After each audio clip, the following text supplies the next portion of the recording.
જૂનાગઢ જિલ્લાના મેંદરડાના યુવાન નઝીમ સાંધે કમાલ કરી છે। શેરડીના છોતરામાંથી મિલ્કી મશરૂમ ઉગાડવામાં સફળતા મેળવી છે। માત્ર 5 બાય 6 ફૂટના રૂમમાં આર્ટિફિશિયલ વાતાવરણ બનાવી પોષણયુક્ત અને ઊંચી કિંમતવાળું મશરૂમ ઉત્પાદન કરવામાં આવ્યું છે। નઝીમ હાલ રાજકોટમાં માઇક્રોબાયોલોજીનો અભ્યાસ કરે છે। અભ્યાસ દરમિયાન તેણે મશરૂમ ઉછેરની ટેકનિક શીખી હતી અને પોતાના ગામમાં આ વિશિષ્ટ મશરૂમ ઉછેરીને રેકોર્ડ કર્યો છે અને રાજ્યમાં મિલ્કી મશરૂમ ઉછેરવામાં રાજ્યમાં બીજો અને સૌરાષ્ટ્રનો પ્રથમ યુવાન બન્યો છે। આ મશરૂમ ખેડૂતો માટે નફાકારક વિકલ્પ બની શકે છે। નો યુઝ કરીને એમાંથી મશરૂમ ગ્રો કર્યા છે। મિલ્કી મશરૂમ એક મશરૂમની પ્રજાતિ છે જે ઓયસ્ટર, બટન મશરૂમ અને પેડિસ્ટર મશરૂમ જેવી જ હોય છે, જેનો આપણે પિઝા, બર્ગર અથવા તો કોઈ પણ નાની મોટી ફાસ્ટ ફૂડમાં તેમજ ઘણી બધી રીતે ઉપયોગ કરતા હોય છે પ્રોટીન પાવડર તરીકે। ધોરણ 1 થી 8 માં નવી મૂલ્યાંકન પદ્ધતિમાં ફેરફાર કરવામાં આવ્યો છે। દર સપ્તાહે લેવાતી એકમ કસોટીમાં ફેરફાર કરવામાં આવ્યો। હવેથી દર 3 મહિને શાળાઓમાં ત્રિમાસિક કસોટી લેવામાં આવશે। સાથે સાથે મૂલ્યાંકન સાથે પણ હવે મૌખિક મૂલ્યાંકન પણ કરવામાં આવશે અને પ્રવૃત્તિ આધારિત મૂલ્યાંકન કરવામાં આવશે। મૂલ્યાંકન પદ્ધતિમાં ફેરફારના નિર્ણયને શાળા સંચાલક મંડળે પણ આવકાર્યો છે। આ ઓટોમેટિક પેલા બાળકોને પણ એક રાહત રહેશે। આ બાજુ જે શિક્ષકો છે એમને ક્લાસરૂમમાં ભણાવવાની મજા આવશે। સાથે સાથે એમનું જે બિનજરૂરી કામ હતું એટલે વૈતરું હું કહું છું એ બિનજરૂરી બંધ થશે। હવે સર્વગ્રાહી મૂલ્યાંકનની જે બાબત છે ખૂબ આનંદની વાત છે, કારણ કે આમાં વાલીનું ઇન્વોલ્વમેન્ટ હશે, વિદ્યાર્થીનું હશે, વિદ્યાર્થીના સહપાઠી એટલે એની સાથે બેસવાવાળા એના મિત્રનું હશે અને આ રીતે સૌને સાથે રાખી અને જે એનું ધોરણ 1 થી 8માં સર્વગ્રાહી મૂલ્યાંકનવાળી બાબત છે। સચિવાલય સ્ટાફ એસોસિએશનનો સીએમને પત્ર લખવામાં આવ્યો છે। મહિલા કર્મીઓની પજવણી સામે પગલાં ભરવા માટે માંગ કરવામાં આવી છે। પંચાયત વિભાગના અધિકારીઓ પર આરોપ લગાવવામાં આવ્યો છે। અભદ્ર ટિપ્પણી કરતા હોવાનો આરોપ લગાવવામાં આવ્યો છે। ઓફિસમાં બોલાવી અપમાન કરતા હોવાનો આરોપ પણ લગાવવામાં આવ્યો છે। તો રજા મંજૂર કરવા બાબતે હેરાનગતિનો આક્ષેપ પણ કરવામાં આવ્યો છે। તો હેરાનગતિ જે થાય છે મહિલાઓને લઈને તેને લઈને પણ ઉલ્લેખ આ પત્રમાં કરવામાં આવ્યો છે। સુરતના વિજ્ઞાન જાથાના જયંત પંડ્યા સામે વિરોધ જોવા મળી રહ્યો છે, ત્યારે જિલ્લા એસપી કચેરી સામે વિરોધ પ્રદર્શન કરવામાં આવ્યું છે। જયંત પંડ્યા ખોટી રીતે ફસાવતા હોવાનો આરોપ લગાવવામાં આવ્યો છે। ઉમેશ ઉસડ નામના ભુવાને ફસાવ્યો હોવાનો આરોપ લગાવવામાં આવી રહ્યો છે। ભુવાએ મહિલાને ફસાવી હોવાનો આરોપ લગાવ્યો હતો। મહિલાએ પણ જયંત પંડ્યાના આરોપ ફગાવ્યા છે તેવું કહ્યું છે। મારી અટકાયત કરી હતી કોઈ ગુના વગર, કોઈ મને જાણ કર્યા વગર કે કયા ગુનામાં મને ફસાવ્યો એ મને કોઈ ખબર નહોતી અને મને પોલીસ સ્ટેશન લઈ ગયા। દબાણથી મારી ઉપર દબાણ કરીને સોગંદનામું લખાયું। જે આરોપ નાખ્યા છે કે એ મને આ રીતના લઈ આવ્યા છે ને એની પણ હું ઘર છોડવા બાબતમાં ગોપાલભાઈ ઉર્ફે ઉમેશભાઈ કેશુભાઈ ઉસળનો કોઈ હાથ નથી। એનો ને મારો ભાઈ બહેનનો સંબંધ છે ને હું અહીંયા રહેવા આવી ને પછી એક પાડોશીના નાતે હું એમને ઓળખું છું, એની આગળ એ મને ઓળખતા નહીં હું એને ઓળખતી। અરવલ્લીના બાયડ નગરપાલિકામાં હોબાળો સર્જાયો છે। વોર્ડ 2 ના સુંદરપુરા વિસ્તારના સ્થાનિકોનો હોબાળો સામે આવ્યો છે। ઘણા સમયથી ગટર ઉભરાવાની સમસ્યાથી હેરાન પરેશાન છે, ત્યારે પમ્પિંગ સ્ટેશનની મોટર ગાયબ થતા રોષ ભરાયો છે। તો મોટી સંખ્યામાં સ્થાનિકો પાલિકા ખાતે પહોંચ્યા હતા અને તેમના દ્વારા હોબાળો મચાવવામાં આવ્યો હતો।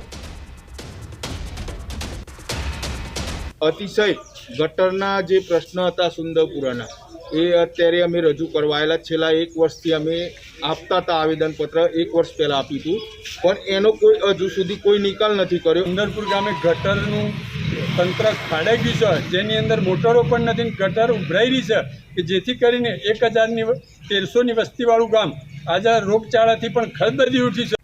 સુરતમાં ફાયરિંગના આરોપીનું પોલીસે સરઘસ કાઢ્યું, તો હાર્દિક સિંહનું સુરત પોલીસે સરઘસ કાઢ્યું છે। સુરત પોલીસના ચોપડે હતો વોન્ટેડ અને કાપડના દલાલનું અપહરણ કરી ધમકી આપવામાં આવી હતી। ગોંડલમાં પણ પેટ્રોલ પંપ પર ફાયરિંગ કરવામાં આવ્યું હતું।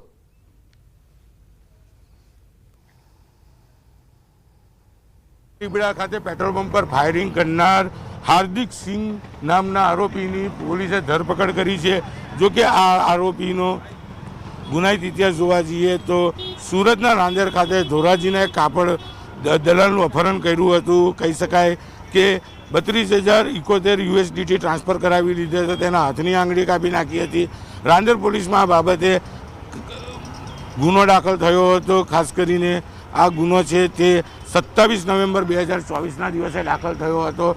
આરોપી પકડતાની સાથે જ સુરત, રાંદેર અને SOG પોલીસ તેને જે ઘટના સ્થળે છે ત્યાં રિકન્સ્ટ્રક્શન કરવા લઈ આવી છે. દ્રશ્ય સીધા જોઈ શકાય છે કે હાર્દિક સિંહ છે તેને ઘટના સ્થળે લાવવામાં આવ્યો છે અને રિકન્સ્ટ્રક્શનની કામગીરી શરૂ કરવામાં આવી છે. 27 નવેમ્બરના દિવસે કાપડ દલાલનું અપહરણ કરી USDT ટ્રાન્સફર કરાવવાનો એક ગુનો દાખલ થયો હતો.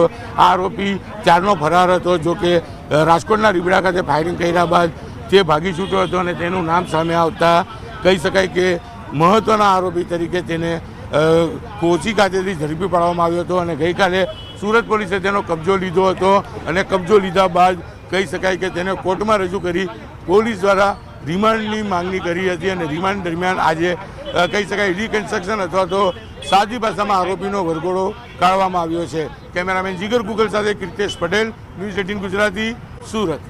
ભાયલી વિસ્તારમાં મારામારીની ઘટના બની છે અને પૈસાની લેતી દેતીમાં મારામારી થઈ હતી. 2 શખ્સોએ એક યુવકને માર માર્યો હોવાની ઘટના બની હતી. તો જાહેરમાં મારામારીના દ્રશ્યો કેમેરામાં કેદ થયા છે. જાહેર રસ્તા પર યુવકને લાફા મારવામાં આવ્યા હતા. જાહેરમાં છૂટા હાથની મારામારી કરવામાં આવી હતી અને આખી ઘટના કેમેરામાં કેદ થઈ છે. તો જાહેરમાં પહેલા ઝઘડો થયો અને ત્યારબાદ મામલો બીચક્યો અને બંને વ્યક્તિઓ દ્વારા એકબીજા પર મારામારી કરવામાં આવી હતી અને લાફાવાળી કરવામાં આવી હતી. આખી ઘટના કેમેરામાં કેદ થઈ છે. તો પૈસાની લેતી દેતી મામલે આ મારામારી થઈ હતી. 2 શખ્સોએ એક યુવકને માર માર્યો હતો અને તે અંગેની ઘટના કેમેરામાં કેદ થઈ છે. તો પેટ્રોલ પંપ આગળ જ આ મારામારી થઈ હતી અને આખી ઘટના કેમેરામાં કેદ થઈ છે. પૈસાની લેતી દેતી મામલે ઝઘડો થયો હતો અને ત્યારબાદ મામલો બીચકતા મારામારી કરવામાં આવી હતી અને એક વ્યક્તિએ લાફો પણ માર્યો હતો.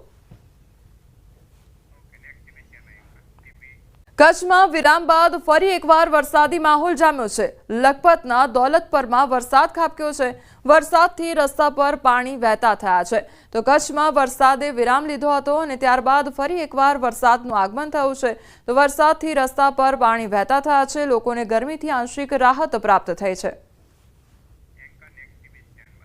ગીર સોમનાથ કોડીનારમાં ધોધમાર વરસાદ ખાબકી રહ્યો છે. શહેરના મુખ્ય રસ્તાઓ પર પાણી ભરાઈ ગયા છે. પાણી દરવાજા શુગર મિલ રોડ પર ભરાઈ ગયા છે પાણી. ત્યારે ST ડેપો નજીક પણ પાણી ભરાઈ ગયા છે. રસ્તા પર પાણી ભરાતા વાહન ચાલકોને મુશ્કેલીનો સામનો કરવો પડી રહ્યો છે. આંગણવાડી નજીક ઘૂંટણસમાં પાણી ભરાઈ ગયા છે. તો ગીર સોમનાથમાં સતત વરસાદ વરસવાને કારણે રોડ રસ્તા પર પાણી ભરાઈ ગયા છે, જેના કારણે જે લોકો છે તેમને હાલાકીનો સામનો કરવો પડી રહ્યો છે.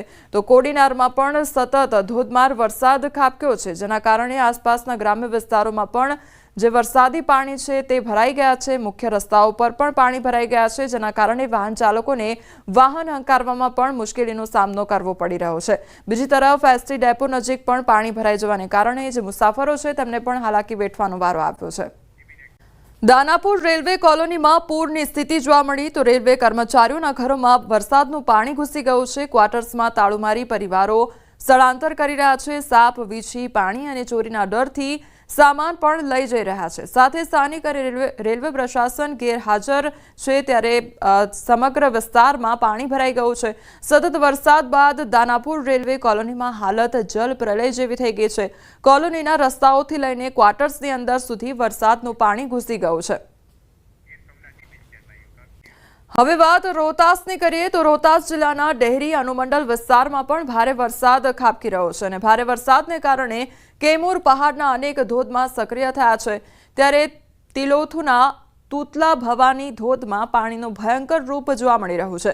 કેમૂર પહાડ પર થયેલા ભારે વરસાદને કારણે પહાડ પરથી નીચે પડતો ધોધ ભયંકર રૂપ ધારણ કરી લીધું છે. આને ધ્યાનમાં રાખીને ધોધની નજીક જવા પર સામાન્ય લોકો માટે પ્રતિબંધ લગાવવામાં આવ્યો છે. જણાવવામાં આવે છે કે તિલોથુના તૂતલા ભવાની ધોધની નજીક દેવીનું નાનું મંદિર છે, જ્યાં શ્રદ્ધાળુઓ પૂજા અર્ચના માટે જતા હોય છે અને હાલમાં તેના પર પણ પ્રતિબંધ લગાવવામાં આવ્યો છે. તૂતલા ભવાની મંદિર સમિતિના વરુણ કુમારે જણાવ્યું છે કે ભારે વરસાદને કારણે પ્રવાસીઓને હાલ પ્રતિબંધિત કરવામાં આવ્યા છે, કારણ કે વરસાદી નદીઓમાં ઉફાણ આવી ગયો છે અને પહાડમાંથી નીકળતી નદી તેમજ ધોધમાં ઘણું પાણી આવવાથી તે ભયંકર રૂપ ધારણ કરી લીધું છે. આવી સ્થિતિમાં સાવચેતી રાખવામાં આવી રહી છે.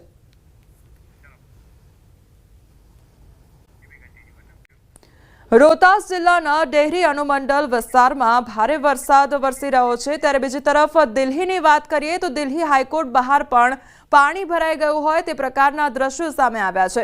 પાણી ભરાતા પારાવાર મુશ્કેલીનો સામનો કરવો પડી રહ્યો છે. દિલ્હીમાં ધોધમાર વરસાદ ખાબકી રહ્યો છે. દિલ્હી હાઈકોર્ટ બહાર પાણી ભરાયું છે તો પાણી ભરાતા પારાવાર મુશ્કેલીનો સામનો કરવો પડી રહ્યો છે. દિલ્હીના અનેક વિસ્તારોમાં પાણી ભરાઈ ગયા છે તો સતત વરસાદ વરસવાને કારણે વાહન ચાલકોને હાલાકીનો સામનો કરવો પડી રહ્યો છે. સતત રોડ રસ્તા પર પાણી ફરી વળ્યા છે, કારણ કે સતત વરસાદ ખાબકી રહ્યો છે.